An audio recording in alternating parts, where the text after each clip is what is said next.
Bisa momen haru terlihat saat tahanan Palestina yang disandra Israel kembali ke Gaza dan akhirnya berkumpul dengan keluarganya. Momen menggembirakan pun terlihat ketika sekelompok siswa di Gaza merayakan hari kelulusan mereka.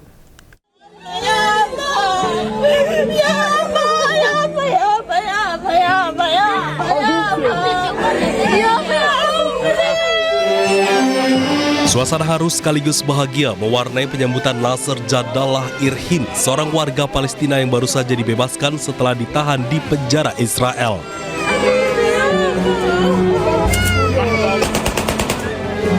Ia tiba di Gaza disambut dengan pelukan keluarga, air mata bahagia bercampur kelegaan.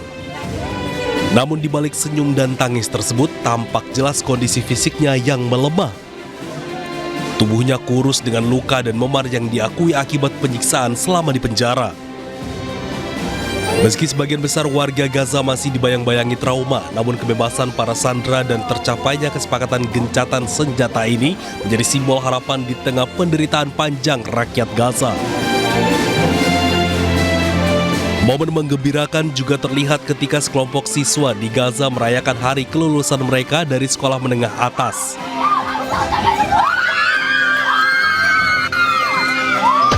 Sekelompok siswa tersebut berpelukan, tertawa, bahkan menangis haru.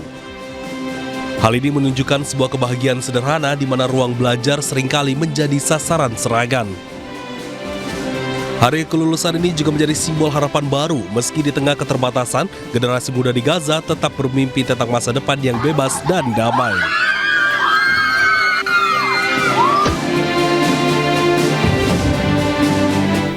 Hampir 193.000 bangunan di Gaza hancur sejak 7 Oktober 2023. Pasca gencatan senjata, pemerintah kota Gaza mulai membersihkan puing reruntuhan bangunan akibat serangan Israel.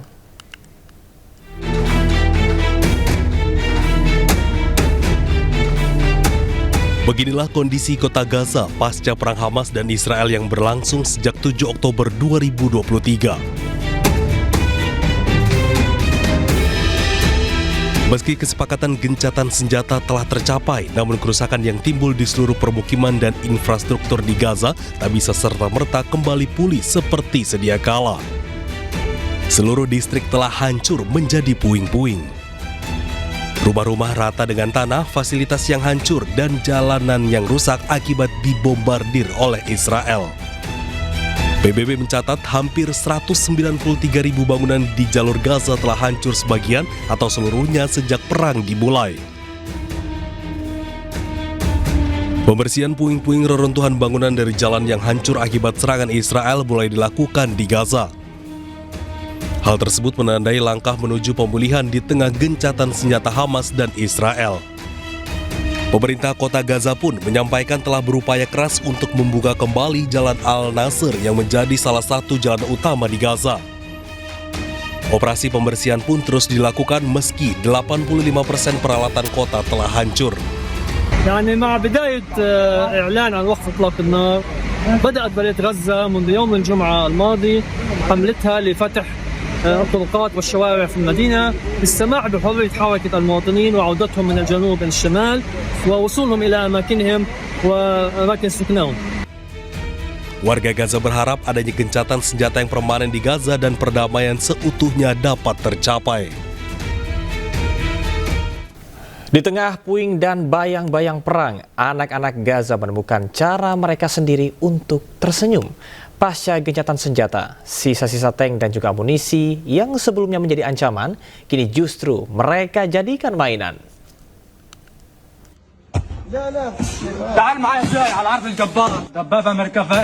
Inilah pemandangan menarik di Gaza usai tercapainya gencatan senjata antara Hamas dan Israel.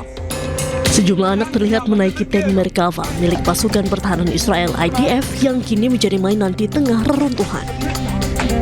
Bahkan mereka berkelakar seolah-olah sedang melelang tank-tank tersebut dengan menjelaskan spesifikasi dari tank Merkava sembari direkam. Mereka bahkan menunjukkan satu persatu bagian dari tank tersebut, seolah benda yang mereka jadikan mainan itu bukanlah mesin perang yang selama ini mengancam mereka. Tak hanya tank Israel, bagi sebagian anak Gaza, sisa amunisi juga menjadi mainan sehari-hari mereka. Nampak seorang anak balita di Gaza memainkan sisa amunisi dan selongsong peluru yang berserakan di sepanjang jalan Gaza usai dibombardir Israel.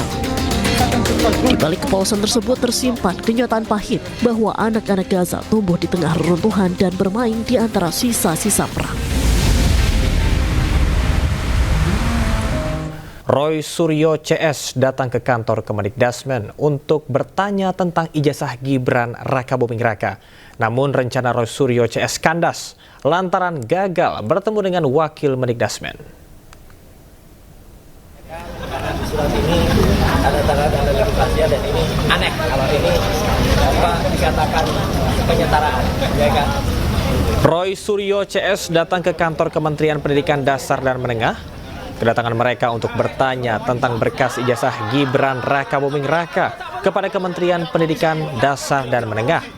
Roy Suryo CS mempertanyakan keabsahan dokumen ijazah Gibran yang menyebut Gibran telah menyelesaikan pendidikan grade 12 di Australia tahun 2006. Namun, Roy Suryo CS kecewa lantaran batal ditemui oleh Wakil Mendikdasmen.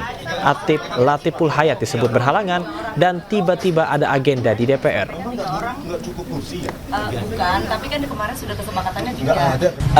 Kita akan diterima oleh Bapak Wakil Menteri yang sudah berjanji sejak kemarin, yaitu Bapak Profesor Alif Latiful Hayat, ya. Tapi apa yang terjadi, ya? Sampai di dalam kami mendapatkan keterangan dari Bapak Pak Ses Mendikmenjur, ya, Pak Dr. Eko Sulistyo dan Pak Anang dari Ketua PPID, bahwa Pak Wamen ingkar janji. Ya, Wamen tiba-tiba menyatakan ada acara di DPR. Ya, dan kami sempat akan langsung keluar tadi karena apa? Pernyataan yang ada pada Pak Dr. Eko Sulistyo dan juga Eko Susanto, maaf, makasih Mas Michael, dan Pak Anang PPD sama persis dengan pernyataan yang dulu pernah kami terima. Tapi ada hal yang sangat menarik. Jadi nanti akan didetailkan oleh Pak Rismon. Tapi Pak Eko meralat pernyataannya yang terdahulu bahwa waktu itu ada Michael juga ya waktu itu. Katanya Gibran itu ada 2 raport, yaitu raport kelas 10 dan kelas 11 dari Pegiat media sosial Dr. Tifauziah Tiasuma atau yang dikenal Dr. Tifa tengah menyusun penelitian terkait dengan silsilah leluhur Presiden ke-7 Indonesia Joko Widodo. Penelitian tersebut dilakukan berdasarkan banyaknya rumor dan versi berbeda mengenai asal-usul Jokowi yang beredar di masyarakat selama bertahun-tahun.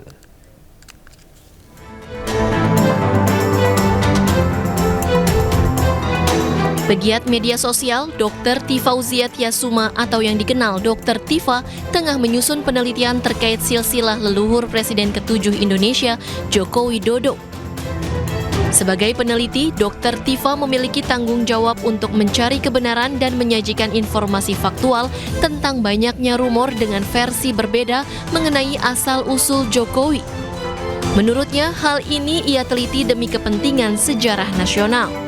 Penelitian ini menyangkut sosok seseorang. Yang seseorang itu tentu saja dilahirkan dari ayah, dari ibu, dia punya kakek, dia punya nenek yang sangat penting ya menjadi bagian dari penelitian kultur, historis dan budaya. Nah, kami itu Ibu bisa diam, Ibu, ya. Ibu bisa diam ya, supaya telinga Ibu bisa mendengarkan apa yang saya sampaikan. Jangan. Ya. Jadi penelitian ini tentu saja karena menyangkut jejak masa lalu seseorang, maka kita perlu tahu data otentik, data objektif ya dari bapak dan ibunya, dari kakek dan neneknya, dan seterusnya. Maka tidak saja makam, kami juga berkunjung ke rumah kediaman yang dikatakan disitulah Joko Widodo lahir, ari-arinya pun juga ditanam di situ. Kami pun juga berkunjung ke situ. Keren sekali itu. Untuk melakukan penelitian tersebut. Jadi tugas peneliti itu adalah menjawab pertanyaan. Selama belasan tahun kita mendengar rumors, kita mendengar banyak kabar-kabar, termasuk siapa sesungguhnya ayah Jokowi, ibunya Jokowi, siapa di mana sesungguhnya dia lahir. Karena banyak sekali versi, maka tugas kami sebagai peneliti menemukan kebenaran yang ada sehingga menjadi sejarah yang bagus bagi bangsa ini. Meski demikian, Tifa menegaskan penelitian tersebut masih dalam tahap awal, yakni pengumpulan data. Ia belum menyampaikan hipotesis atau kesimpulan sementara dari riset yang dilakukan. Tim Liputan iNews melaporkan.